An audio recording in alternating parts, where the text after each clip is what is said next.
దేవుని గొప్ప నామానికి మహిమ కలుగునుగాక.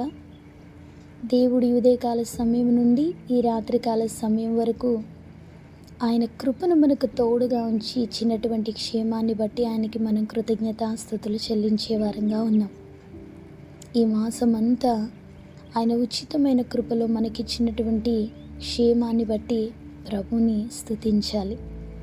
కీర్తనలు 91వ సంకీర్తన 5-6 వచనాలలో రాత్రి వేళ కలుగు భయముకైనను చీకటిలో సంచరించు తెగులుకైనను అని భక్తుడు మాట్లాడుతున్నారు.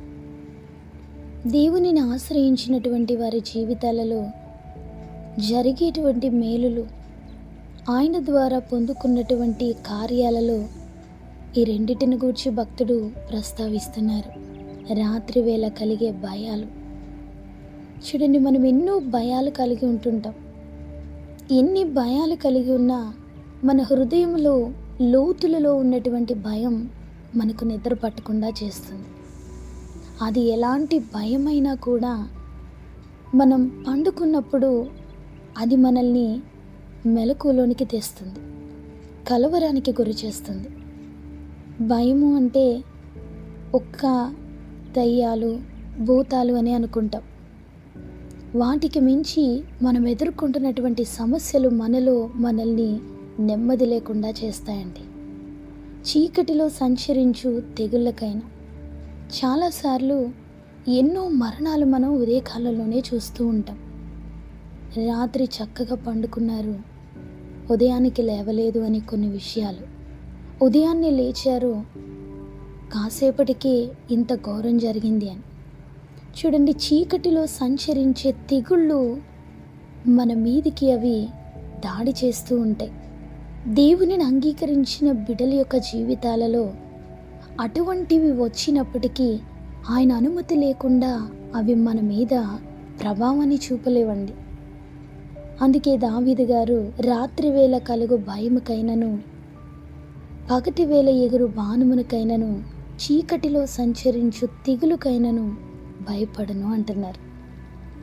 రాత్రికాల సమయంలో భయం లేకుండా మనం పండుకోవాలంటే ధైర్యమైనటువంటి యేసుని మన హృదయంలోనికి ఆహ్వానించుకోవాలి. ఆ భయాన్ని మనం జయించాలి అని అంటే శక్తి కలిగినటువంటి లేఖనాన్ని మన హృదయంలో ముద్ర వేసుకోవాలి. అలా ఎందరైతే వాక్యం పట్ల విధేయత కలిగి ఉంటారో, వాక్యమే నా జీవితాన్ని మార్చగలదు అనే విశ్వాసంతో ఉంటారు. ఆదిలో సృష్టిని చేసేప్పుడు వెలుగు కలుగునుగాక అని దేవుని వాక్కు వెడలింది. ఆ మాట సృష్టిగా మార్చబడింది. ఈ రాత్రికాల సమయంలో కూడా దేవుని మాటలు మనకు వినబడుతున్నప్పుడు అవి మన జీవితంలో నూతన సృష్టిగా మార్చబడాలి. మన జీవితంలో ఎవ్వరూ చేయలేనటువంటి అద్భుతాలు దేవుని మాట మాత్రమే జరిగిస్తుందండి. అట్టి విశ్వాసంతో ప్రతి ఒక్కరము ప్రార్థనలో ఏకీభవిద్దాం.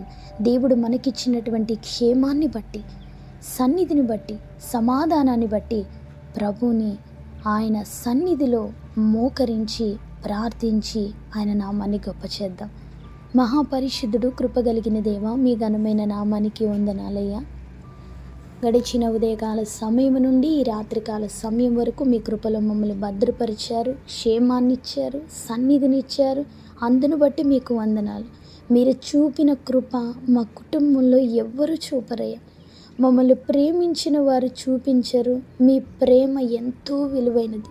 మేము పడిపోతుండగా మమ్మల్ని లేవనెత్తినటువంటి నీ ప్రేమ, మేము నశించిపోతుండగా మా కొరకు వెదకి రక్షించుటకు వచ్చినటువంటి నీ ప్రేమ ఎంతో గొప్పదేసే.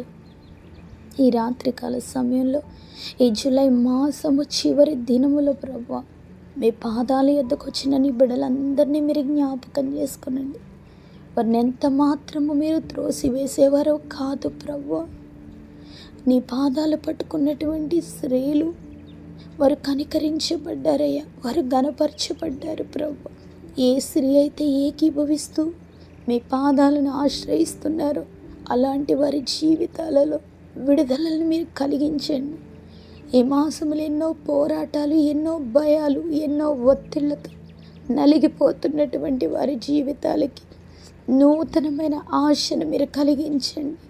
భక్తి జీవితంలో నామకార్థముగా కాకుండా దేవుని శక్తిని పొందుకునేటువంటి జీవితాలు మాకు కావాలి అని వారు మీ పాదాలు పట్టుకొని అడగడానికి తగినటువంటి జ్ఞానాన్ని దయచేయండి. ఈ రాత్రికాల సమయంలో రాత్రి వేళ కలిగే భయాలు మా నుండి మీరు దూరపరచండి ప్రభు. ఎవరైతే చీకటి శక్తుల భయాలతో, ఎవరైతే పీడ కలలతో, ఎవరైతే మాంత్రిక శక్తుల భయాలతో, ఎందరైతే బిడలు వ్యక్తుల భయాలతో, ఎందరైతే పని చేస్తున్న చోట మనుషుల భయాలతో ఉదయం కావడానికి భయముతో ఉంటున్నారు, అలాంటి వారందరినీ మీరు జ్ఞాపకం చేసుకొని వారిని విడిపించయ్యా. నీకు వందనాలు. ఎంతోమందికి రాత్రికాల సమయం వారికి మనశ్శాంతిగా కాకుండా వేదనగా ఉంటుంది ప్రభు. అటువంటి వేదనకరమైనటువంటి పరిస్థితుల నుంచి ప్రియబిడ్డలను విడిపించండి. కుటుంబాలలో ఆ శాంతిని కలిగించేటువంటి గొడవల నుంచి విడుదల కలిగించండి. భార్యాభర్తల మధ్య కలుగుతున్నటువంటి పోరాటాలు, గొడవలు అయా వారి జీవితాలలో ఊహించినటువంటి ప్రభు ఆలోచనలు వారు చేయకుండానట్లుగా వారి మధ్య శాంతి సమాధానమును దయచి రాత్రి సమయాల్లో చేసేటువంటి పనులన్నిటిని బట్టి నీకు వందనాలు. వారు నిద్రలు మానుకొని పనులలో ఉండగా వారు చేస్తున్నటువంటి ప్రతి పనిలోని క్షేమాన్ని ఇవ్వండి. డ్రైవింగ్ చేస్తున్న వారికి క్షేమాన్ని ఇవ్వండి. వారికి కునుకుపాటైనను రాకుండా ప్రమాదాలను తొలగించండి. ఎందరైతే ప్రభు ప్రయాణాలతో ఉంటూ అలసిపోతున్నారు, అలాంటి వారందరి పక్షాన మీరుండండి. సహాయము దయచి చీకటిలో సంచరించే తెగుళ్ళ నుండి విడిపించండి.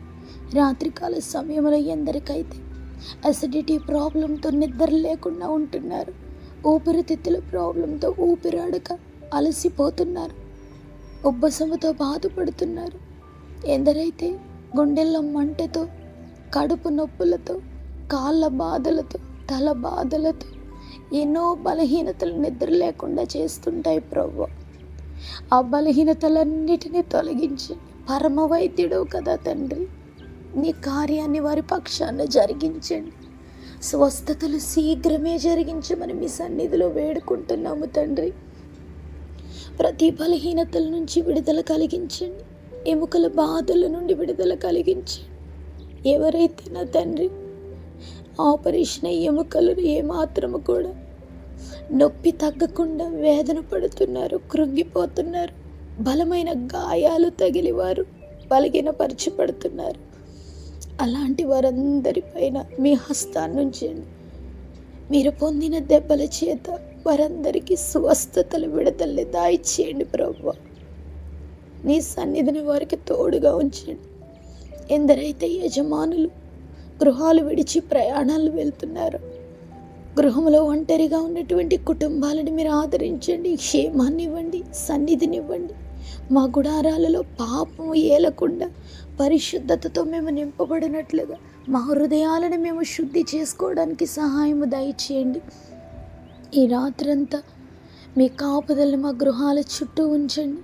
అగ్ని కంచె, అగ్ని ప్రాకారం మా గృహాల చుట్టూ ఉంచండి. మా గృహాలలో దేవదూతల సంచారము జరుగునట్లుగా మా యొక్క ప్రతి ప్రవర్తన మేము సరిచేసుకొని మీకు మేము అధికారం ఇచ్చుటకు కృపనివ్వండి. ఏకీభవిస్తున్న ప్రతి ఒక్కరి పైన, వారి శిరస్సుల పైన గాయపడిన మీ హస్తము నుంచి వారిని బలపరచండి. ప్రతి మానసిక ఒత్తిడి నుంచి విడుదల కలిగించండి. శారీరక బలహీనతల నుండి స్వస్థతను కలిగించమని మరలా మేము ఉదయకాల స్తుతి ఆరాధనలోను కలుసుకున్నట్లుగా కృపతో మమ్మల్ని జ్ఞాపకం చేసుకోమని ఘనత, మహిమ, ప్రభావాలు మీకే చెల్లించుకుంటూ నజరేయుడని యేసు శక్తి కలిగిన నామములో అడిగి వేడుకొంచున్నాము తండ్రి. ఆమేన్. మీ అందరికీ వందనాలండి.